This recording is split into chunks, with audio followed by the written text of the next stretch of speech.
আজকের এই মহাসমুদ্রে মাননীয় সভাপতি, তিনি ইতিমধ্যেই মানবিক নেতা হিসেবে খ্যাতি পেয়েছেন।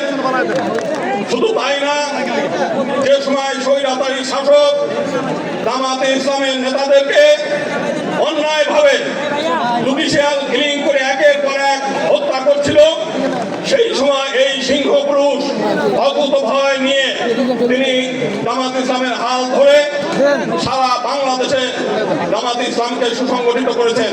আজকে আমাদের পক্ষ থেকে তাকে আমরা শ্রদ্ধা জানাই। একই সঙ্গে আমরা সংক্ষেপে যেটা বলতে চাই যে আমরা দীর্ঘদিন যাবৎ আওয়ামী লীগের কাছে রাজনৈতিক বন্দী হিসেবে আমরা ছিলাম।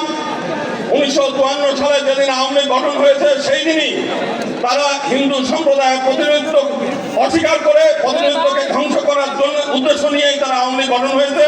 হিন্দু সম্প্রদায়ের কাছ থেকে প্রতারণা করেছে হিন্দু সম্প্রদায়কে। একই সঙ্গে আমরা আরেকটা বৃহৎ দল দেখেছি যারা দীর্ঘদিন এই দেশে শাসন করেছে, তারা হিন্দু সম্প্রদায়কে প্রতারণা করেছে, নেগলেক্ট করেছে এবং ক্ষতিগ্রস্ত করেছে। 2001 সালে আমরা দেখেছি বিএনপি ক্ষমতায় আসার পরে ভোলার কর্পোরেশন শুধু একটা উপজেলায় 200 জন হিন্দু নারীকে ধর্ষণ করেছে, তারা সেটা বিচার করে নাই। এই 2 দিন আগেও পার্বত্য চট্টগ্রাম আমরা দেখেছি 4টি একজন আদিবাসী নারীকে, কিশোরীকে 4 জন বিএনপি কর্মী দ্বারা ধর্ষিত হয়েছে। আজকে সারা বাংলাদেশে দাদাবাদী, সন্ত্রাস, টেন্ডারবাজি এইগুলো একের পর এক চলছে।